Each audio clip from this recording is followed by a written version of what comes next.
Israel और Hamas करेंगे 5 दिन का युद्ध विराम। पहले 50 बंधकों को छोड़ेगा हमास, ये वॉशिंगटन पोस्ट ने कहा है। 24 घंटे में छोटे छोटे ग्रुप्स में महिलाओं और बच्चों को छोड़ेगा हमास। अमेरिकी अखबार वॉशिंगटन पोस्ट की रिपोर्ट का ये हम आपको उसका एक अंश दिखा रहे हैं, जो उसमें उसने कहा है अपनी रिपोर्ट में कि 4 से 5 दिनों का युद्ध विराम हो सकता है और उसके बदले में हमास इजरायल के 50 बंधकों को छोड़ सकता है, जिसमें बच्चे और महिलाएं शामिल हो सकते हैं। आइए और डिटेल में आपको इस बारे में बताता हूं। और डिटेल क्या है इस बारे में, देखिए बिग वॉल पर दीजिए मुझे पीसीआर। यहां पर देखिए अमेरिकी दखल में इजरायल और हमास की यह डील हो रही है। यह वॉशिंगटन पोस्ट अमेरिकी अखबार रिपोर्ट कर रहा है। दोनों पक्ष 5 दिन का युद्ध विराम करेंगे। महिलाओं और बच्चों को छोड़ने पर हमास सहमत हो गया है। 50 या इससे अधिक बंधक छूटेंगे। 24 घंटे में छोटे छोटे ग्रुप्स में छूटेंगे। 6 पन्नों का अग्रीमेंट तैयार किया गया है। वॉशिंगटन पोस्ट ने यह रिपोर्ट किया है। क्या आप जिंदगी में घर खरीदने का हो या शादी का हो, आपको पता नहीं चल रहा ना, ज्यादा टेंशन मत लो। आपके हॉरोस्कोप में ना सब पता चल जाएगा। कुछ ज्यादा वेट मत करना, जाइए एस्ट्रोलॉट ऐप डाउनलोड कीजिएगा और आपका पहला कॉल फ्री पाइएगा। कहता है कि जोड़ियां ऊपर वाला बनाता है, लेकिन शादी का योग आपको कब है, ये जानने के लिए आपका कुंडली दिखाइए। आज ही एस्ट्रोलॉट ऐप डाउनलोड कीजिए, पहला कॉल मुफ्त पाइए। लेकिन अंबासडर सज्जनहार, क्या आप इसको बाय करते हैं? हमास पर किसी तरह का भरोसा किया जा सकता है क्या? इस तरह का कोई भी समझौता या डील क्या इस युद्ध के ऑब्जेक्टिव को पूरा करता है? नहीं, देखिए युद्ध के ऑब्जेक्टिव को पूरा नहीं करता है, परंतु मेरे विचार में ये एक टैक्टिकल मूव होगा। और ये टैक्टिकल मूव होगा इजरायल का। और इजरायल को, क्योंकि अपने बंधकों को उसने छुड़ाना है, अपने उसके ऊपर जो सरकार है उसके ऊपर प्रेशर बहुत ज्यादा है इजरायल में अपने लोगों का, जिनके परिवार के लोग वहां पर बंधक बनकर गए हैं। तो कुछ ना कुछ इधर बंधकों को रिलीज करना। और ये देखिए 5 दिन का अगर है सीज फायर है, अगर उन्होंने बंधक नहीं छोड़े तो इसका मतलब ये तो नहीं है जो ये सीज फायर कंटिन्यू करेगा। सीज फायर उसके बाद जाएगा और उसके बाद फिर से आप अटैक्स लॉन्च कर सकते हैं। तो मैं तो ये कहूंगा जो ये टैक्टिकली तो ये ठीक मूव है इजरायल की तरफ से। नहीं, लेकिन इजरायल में ही इसको लेकर दो राय है। विपिन, अगर मैं गलत नहीं हूं तो उनकी वॉर कैबिनेट ही इस पर सहमत नहीं है। खुद रक्षा मंत्री नहीं चाहते कि ये इस तरह से छोड़ा जाए लोगों को। और गौरव, वॉर कैबिनेट तो दूर की बात है, वॉशिंगटन पोस्ट के इस आर्टिकल के सामने आने के बाद बाकायदा जो गवर्नमेंट की प्रेस रिलीज है वो सामने आई है और इस पूरी बात को सिरे से खारिज कर दिया है। उसने ये तो माना है कि हमारी नेगोशिएशन चल रही है, लेकिन सीज फायर पर वो किसी तरह से तैयार नहीं है। अपना क्लैरिफिकेशन साफ दे दिया है। और वॉशिंगटन पोस्ट की ये जो जिसका आप जिक्र कर रहे थे, ये पूरी रिपोर्ट को खारिज करती है आज की तारीख में इजरायली गवर्नमेंट। चलिए यही खबर मैं अगली दिखाना जा रहा हूं, फिर आता हूं आप लोगों के पास। इजरायल और हमास के बीच युद्ध विराम पर समझौता नहीं। युद्ध विराम पर अभी तक कोई समझौता नहीं, अमेरिका ने कह दिया है। इजरायल और हमास के बीच अभी बातचीत जारी है। दोनों पक्षों के बीच समझौता कराने की कोशिश हम कर रहे हैं। ये व्हाइट हाउस से आया है पूरा ये स्टेटमेंट, लेकिन उसके बावजूद अभी कोई समझौता हुआ नहीं है, यह भी साफ कहा जा रहा है व्हाइट हाउस की तरफ से।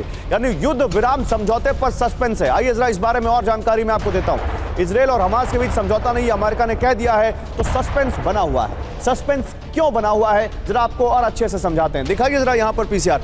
देखिए हमास से बंधकों की रिहाई को लेकर बातचीत चल रही है इस वक्त। अब बातचीत कहां हो रही है ये भी समझिएगा। जिस कतर की हम बात कर रहे थे वही है इसके सेंटर पॉइंट में।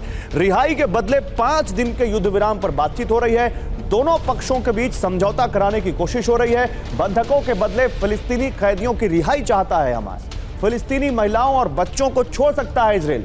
इजरायल युद्ध विराम से पहले सभी बंधकों की रिहाई चाहता है और यहीं पर बातचीत अटकी हुई है। जनरल सिन्हा, जनरली जो इस तरह के सीज फायर्स होते हैं, इन सीज फायर का शायद यही एक ऑब्जेक्टिव होता है कि जितना something is better than nothing, जो हमें मिल सके। लेकिन क्या आपको लगता है कि इजरायल मानेगा इस तरह के किसी युद्ध विराम को जहां केवल 50 बंधक छोड़े जा रहे हो?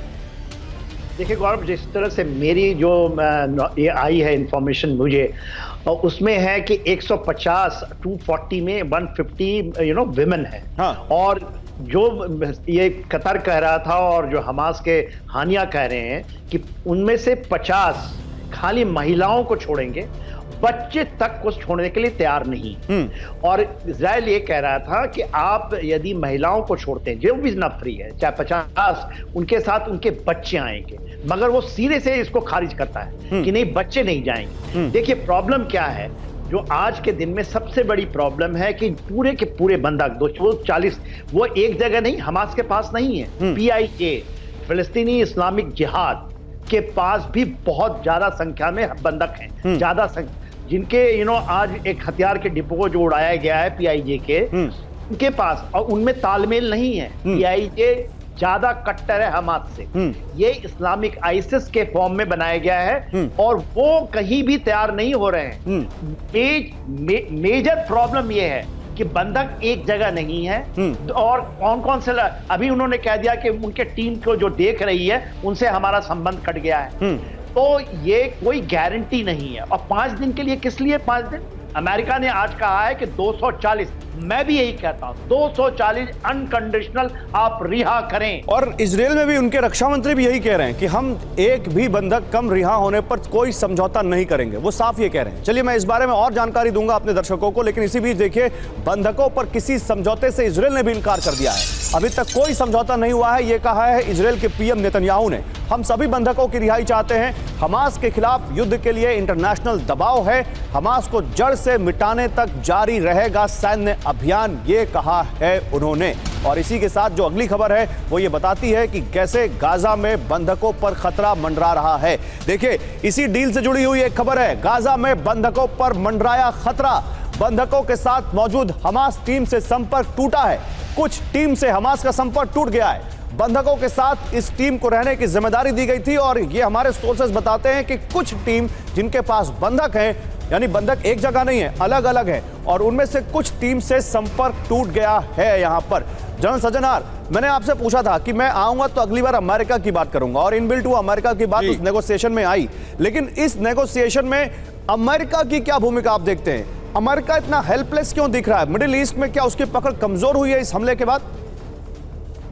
नहीं, हमले के बाद नहीं, मैं कहूंगा जो इससे पहले ही थोड़ी सी पकड़ कमजोर हुई थी, क्योंकि हम सभी समझ रहे थे जो अब्राहम अकॉर्ड्स हुए हैं, जो इजराइल के संबंध ठीक हुए हैं UAE से, बहरीन से, मोरक्को वगैरह से, तो उसका बहुत वहां पर जो दबदबा है बड़ा है। और इजराइल और सऊदी अरेबिया के बीच में जो उनके संबंध है उनको सामान्य किया जा रहा है, तो उससे भी उसका वहां पर दबदबा बढ़ेगा। परंतु इसकी वजह से ये जो वहां पर अटैक हुआ है 7 अक्टूबर को, सऊदी अरेबिया ने कहा जो हम इसको अपने जो नॉर्मलाइजेशन है रिलेशंस इजराइल के साथ, उसको हम ऑन दी बैक बर्नर लगा रहे हैं, तो उससे वो कम हुआ है।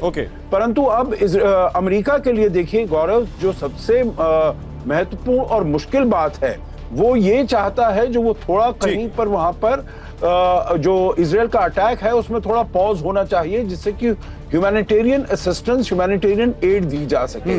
परंतु इजराइल इसको मानने के लिए बिल्कुल तैयार नहीं है। इसीलिए कई जगहों पर लगता है कि इजराइल और अमेरिका भी कुछ चीजों पर सेम पेज पर नहीं है, कुछ कॉन्फ्लिक्ट नहीं कह सकते, कॉन्ट्राडिक्शंस हैं उन दोनों के बीच, और वो जी आप बिल्कुल ठीक कह रहे हैं। हाँ, बिल्कुल ठीक कह रहे हैं आप।